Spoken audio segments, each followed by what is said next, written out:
Hey everyone, this is David Brown with the weekly update from the Ashland Hawk Watch in Hockessin, Delaware. Today is September 20th, 2024. First, I'll go through some of the raptor and other bird photo highlights from the week, and then we'll take a look at the hawk count report to see what the numbers have been like as we enter the peak time for broad-winged hawks. Here we have a small compact buteo with somewhat pointed wingtips. We see 4 feathers making up the wingtip. 1, 2, 3, 4. We can see a little bit of streaking here to the underside and a kind of sort of medium length tail, typical buteo shape. In fact, this is a juvenile broad-winged hawk. Here we have another buteo. We see that this bird has a lot of orange to the underside of the body and the wing coverts, and we can see that the actual flight feathers to the wing have this nice black and white patterning, as does the tail, which looks like a blackboard with thin white chalk lines on it. This is an adult red-shouldered hawk. Here we have a non-raptor. This is a woodpecker with a completely red head and bold black and white patterning. Especially note this white patch that runs all the way across the secondaries of the wings and across the rump. This is an adult red-headed woodpecker.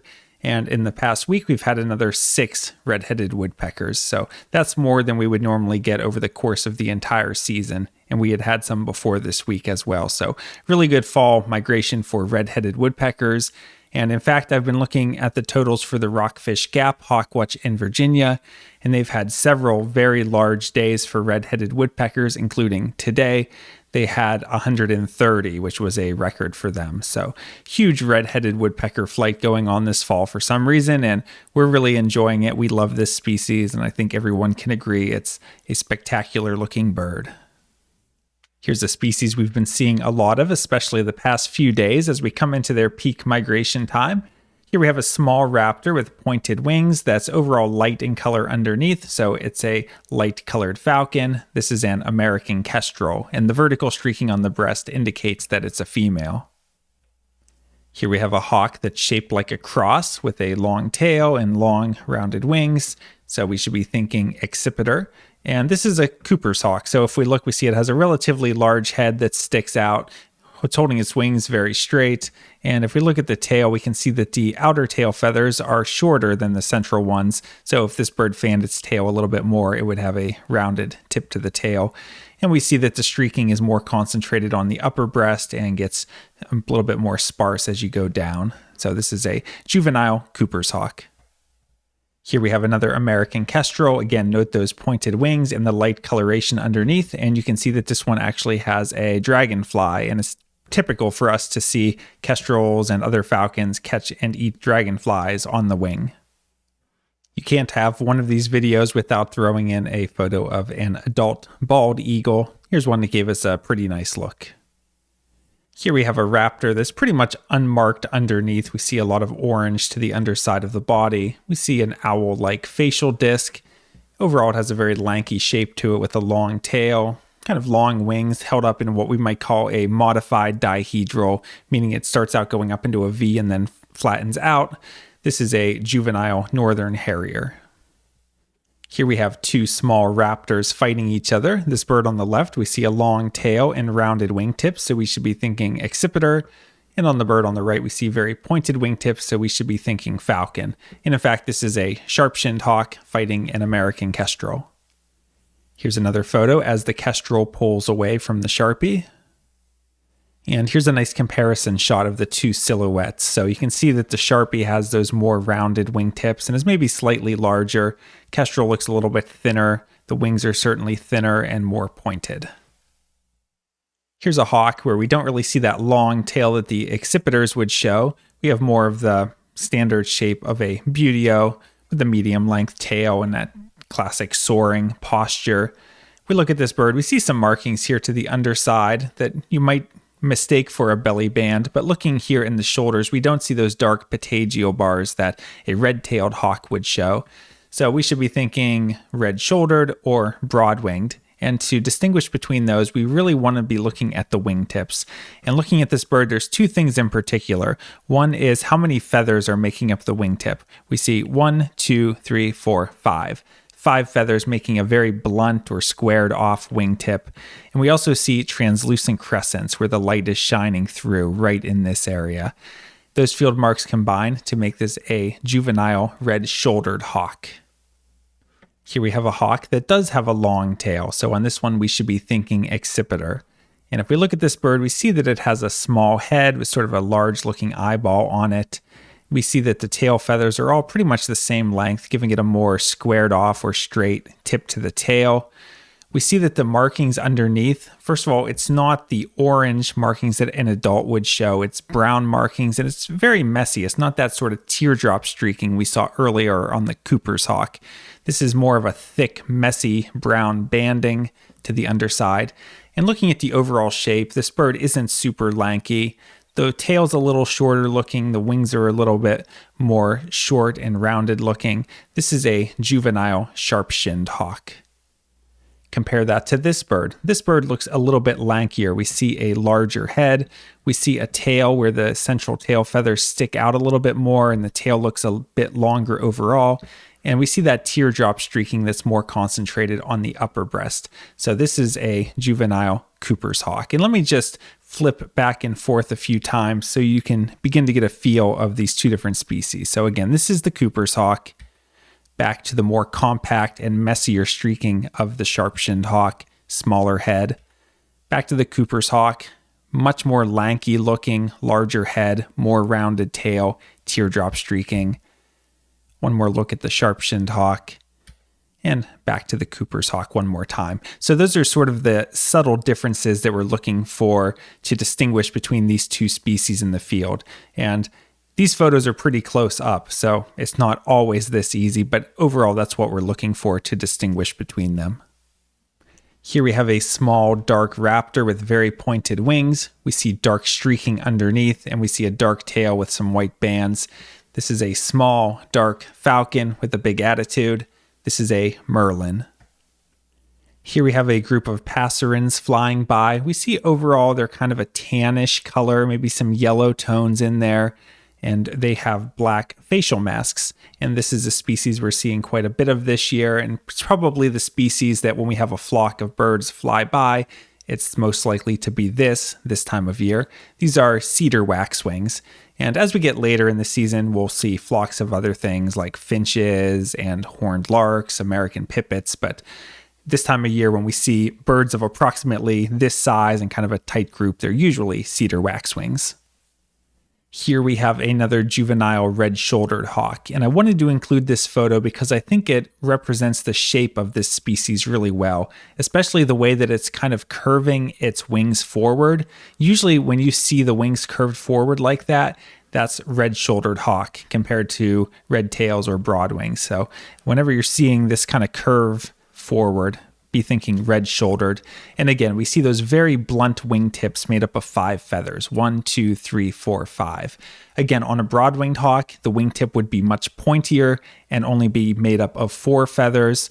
On red tails, we would also see 5 feathers, but red tails have a little bit of a different shape to the wingtip. It's not as blunt or squared off. It's a little bit more rounded, and there's other differences as well. But for distinguishing between broad-winged hawks and red shoulders, especially the juveniles, the plumage is very, very similar, so we're always looking at the wingtips. On the red shoulders, we have a very blunt wingtip made up of 5 feathers. On the broad wings, we have a very pointed wingtip made up of 4 feathers. And again, on the red-shouldered hawks, both the juveniles and the adults, we get these translucent crescents near the wingtip, which is another good field mark to look for. And you can see that both on the underside and the top side. So for distinguishing between juvenile broad wings and juvenile red shoulders, we're really concentrating on this wingtip area, looking for how blunt versus pointed the wingtip is, and if there's the translucent crescents.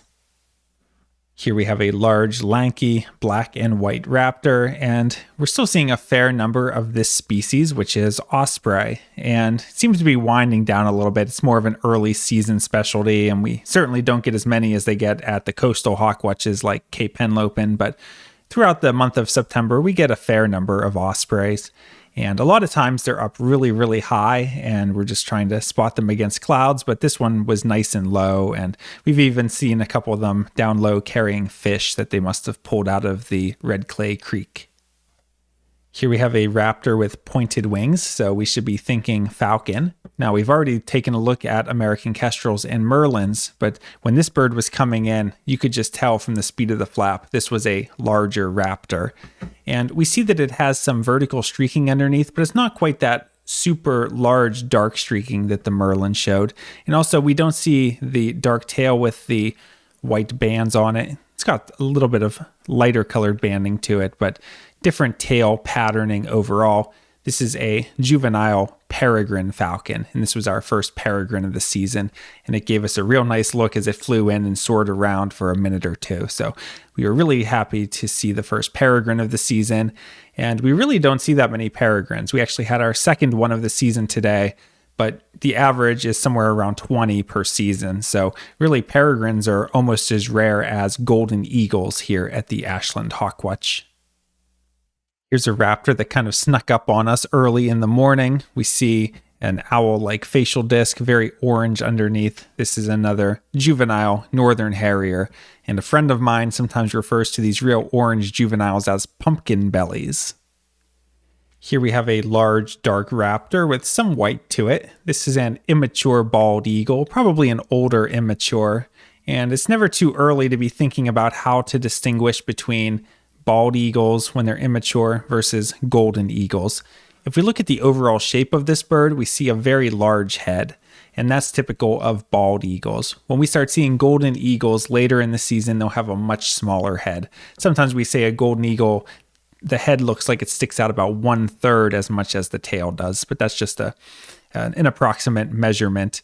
The tail on this bird is very similar to what we see on a lot of golden eagles, where they have a white tail base and a dark tip. So later in the season, we really have to take a close look at birds that look like this. The one other thing we're always looking for to pick out a bald eagle versus golden eagles is the white in this wing pit area. If you see a lot of white here in the wing pit or to the underside of the body, that's going to be a bald eagle. When golden eagles have white under the wings, they're actually here at the base of the primary feathers, kind of in the center of the wing. So you wouldn't really see all of this white here in the wing pit or on the underside of the body. So this is an immature bald eagle. Here we have the upper side of a soaring raptor, and I think this species has the most beautiful upper side out of any of the raptors that we see. This is an adult red-shouldered hawk, as you can probably guess from the shoulders, but you have all of this really nice black and white patterning to the flight feathers as well. You can see the translucent crescents here near the wingtips, and you can see that tail pattern where it's a black tail with thin white bands like chalk lines on a blackboard. We're really starting to see a lot of sharp-shinned hawks, so it's good to know them really well. Here's a close look at one. Again, they're an accipiter, so they have that long tail and long rounded wings. We see that they have relatively small heads when we compare them to the Cooper's hawk. Again, the juveniles a lot of times have this really messy streaking to the underside of the body. The tail feathers are all about the same length, so it gives the tail a more squared off or straight trailing edge, although when they fan it, it does give it a little bit of a curve, but if it was more folded, it would look more straight across. And overall, they're just not super lanky looking. The tail looks a little shorter, the wings look a little shorter than they do on Cooper's hawks. So sort of a small, compact accipiter. But a lot of times we're identifying them high overhead, where a typical view might be something like this. So when we're looking at this silhouette, again, we're looking for that relatively small head, kind of a compact shape. A lot of times we're looking for a little bit of a bulge to the secondaries here in the part of the wing that's closer to the body. So kind of rounded, compact looking wings. And again, we can see that more straight trailing edge to the wings. And Cooper's hawks usually show a bolder white tip to the tail, but sharpshins can also show a white tip to the tail. So you have to be careful about using that as a field mark. But if you look at this from farther away, you'll definitely get that overall shape of having the very squared off tip to the tail. The peak of the red-tailed hawk migration comes later in the season, but we're seeing at least a few every day, and it's hard to tell which ones are just local and hanging out and which ones are moving through. But here's an example of an adult red-tailed hawk. Again, for red tails, we're always looking for that dark belly band and the dark patagial bars in the shoulder. And for the adults, we have of course, the eponymous red tail, and we have the dark trailing edge to the wings. And you can see some of the wing feathers are growing in. So this feather here, you can see the dark tip is right here, and it'll grow out over the next few weeks and become the same length as the other ones. And again, on this wing, you see one of the feathers is growing in. Here we have another immature bald eagle, and in this photo we can see very nicely two different ages of feathers in the wings. So these longer, browner feathers here are retained juvenile feathers. So these would have been from the bird's first plumage.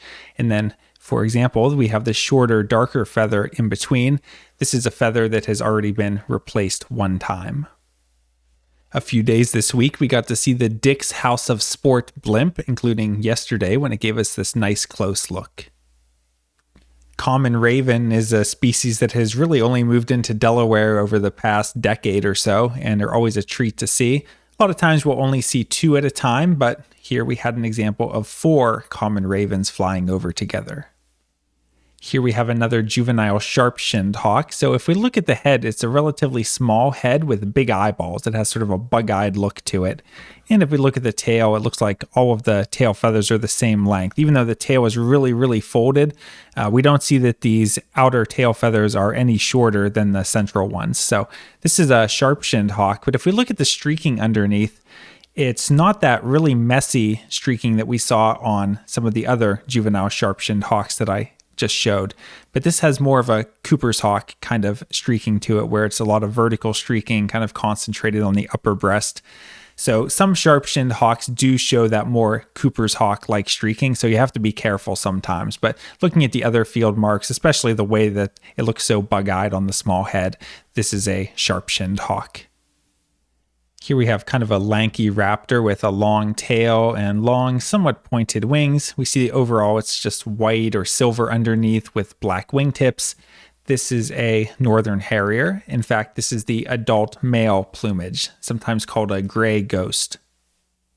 Here we have a raptor with very pointed wings. We should be thinking falcon. We see dark vertical streaking underneath, and we see a black tail with white bands across it. This is a merlin.